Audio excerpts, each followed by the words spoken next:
আগের একটা ভিডিওতে তোমাদের দেখেছিলাম যে আমি সব শাড়িগুলো রোদে দিয়েছি, তো কিছু বাকি ছিল, তো সেগুলো দিয়েছি। আর আকাশটা দেখো কি সুন্দর লাগছিল, শরতের আকাশ।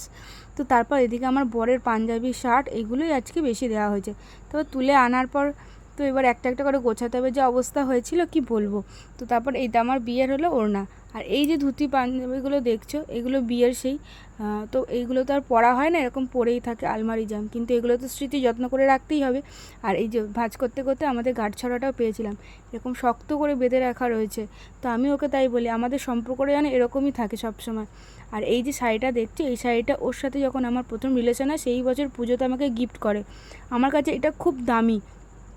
আর এই যে শাড়িটা দেখছো, এটা হলো আমার বিয়ের বেনারসি। তো এই শাড়িটা আমাকে আমার পিসি দিয়েছিল, বেনারসিটা।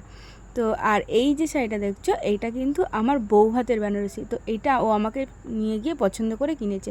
ভিডিওটা যদি ভালো লাগে চ্যানেলটা সাবস্ক্রাইব করো।